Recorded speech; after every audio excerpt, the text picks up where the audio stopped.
In this video, we are going to talk about 3 reasons why it feels so scary to be too happy as a fearful avoidant. I am Pauline Timmer and I am so happy you are here because you fully deserve to be happy in any given moment. So let's dive into these 3 reasons because these can hold you back from allowing yourself to be happy. And it might be that you feel like you have to work really hard before you're happy. You have to do a lot of things and then you'll be happy. You have to perform, you have to earn this degree, you have to do this, change yourself before you can be happy. And all of these actually can be a sign that you're just afraid to be happy right now, just as you are. And you deserve that. And it's so possible, but you are not allowing yourself to do it. So the first reason is why it's so scary to be happy is that when you were a child, it might be that you weren't allowed to be too happy. And this always, almost always, is a reflection of the extent to which your own parents or caregivers allowed themselves to be happy. And so this can be like a thing that gets passed down from generation to generation. And it sounds silly, right? Because your parents are supposed to only want you to be happy. And for me, like my mom and dad did so much for me.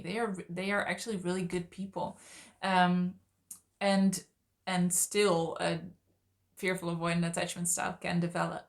Uh, but when I look back on it, I remember that when I was too happy, I would get comments about that. And though they were in Dutch, so I can't translate them off the cuff, but um, it would be like, what are you so happy about? Or, oh gosh, you're like super elated. And that's not a thing you would say in English, but that's like the literal translation of what my dad said. So whenever I was really happy, it was almost judged as being too happy, as in something must be wrong, or you're weird, or um, it's annoying that you're so happy.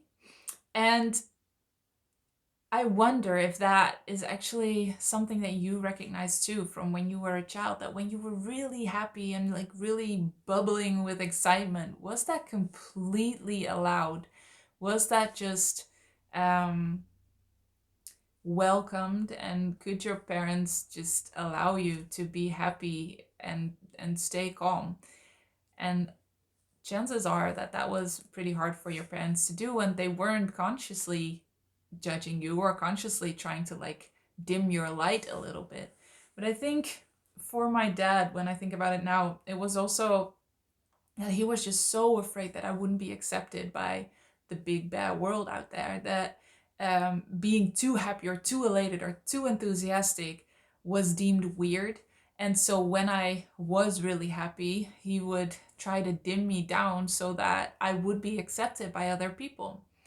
And a lot of parents that have a fearful avoidant attachment style have this belief that they have to make sure that their kids are being accepted by the big bad world that they are actually themselves very afraid of. And that can lead to them trying to kind of dim your light and not make you stand out too much. I'm curious if you recognize any of this, if this is like an eye opener, because I think as a fearful avoidant, we tend to focus so much on like the negative parts and the negative moments that these that you kind of pass by the fact that your parents did want you to be happy, but at the same time they might not have been able to handle your happy emotions. So let me know in the comments if you recognize this. Then the second reason is actually a very different one. When you are happy, you are relaxed and you can be in the moment. And that is very scary for a fearful avoidant because you are not on anymore. You are not, it feels like you are not paying attention. It feels like something could happen. You could totally miss it while you were just being so happy. And this comes from, and this can actually come from just one single event, and it can come from a lot of single events, time and time again, happening time and time again. that you were happy, because as a child, most children are just happy children unless the trauma happened really really young. um, it's easier to be happy as a child normally. And it could have been that you were your happy self and you came home and you were just being happy, and just something happened, like your mom and dad get into a huge fight, or your dad or mom out of nowhere got really angry or really critical with you, and it had nothing to do with the fact that you were happy. But um, it can be that you and your fear brain decided, oh, when I'm happy, bad things happen. And I've heard this so often from the men and women I've worked with, that um, they remember distinctly a moment that they were actually quite happy in life, and then, for instance, all of a sudden their dad said that they were going to leave the family, and they linked that happiness to, I didn't see it coming because I was being happy. So it's unsafe to be happy. I have to be on all the time, and this can lead to you actually seeking out negative thoughts and seeking out feeling negative, because in a way your fear brain thinks that that will help you see negative things coming. And when you are too happy, you are not on, you are not paying attention, and that's like a kind of like a dumb and irresponsible thing to do.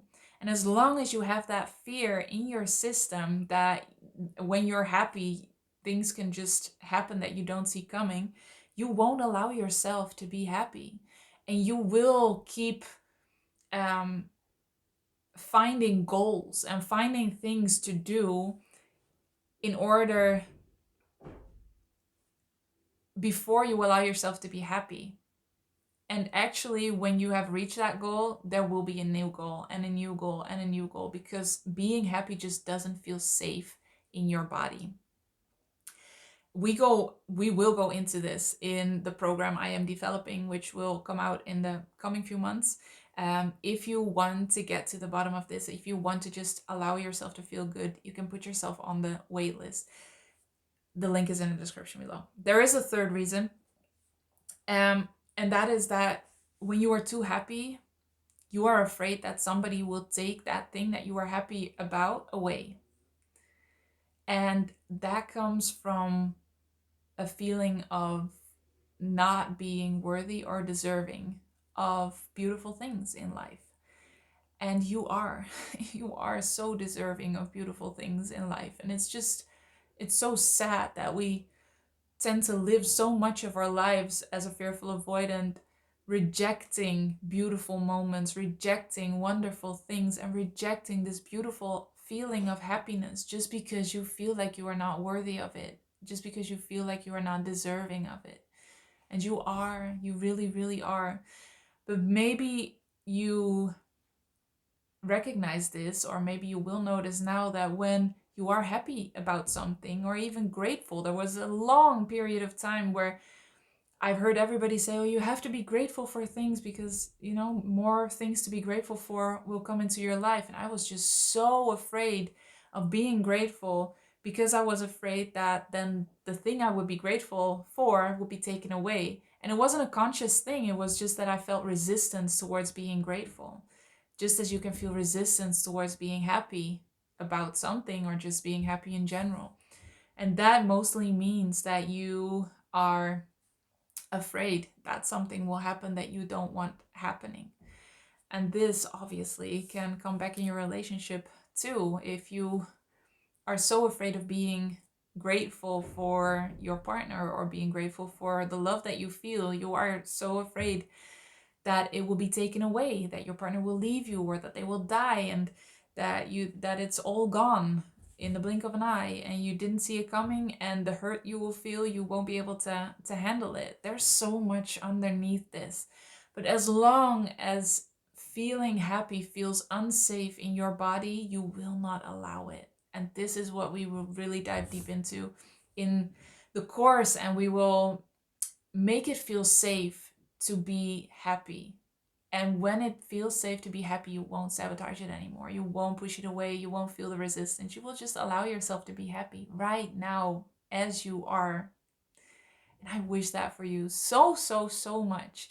So if you are interested in that course, you can put yourself on the wait list. The link is in the description below, and I will keep you updated on when that opens.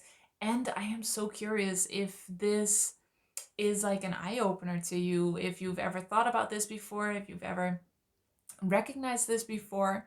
Let me know in the comments below, and I would love to see you next time.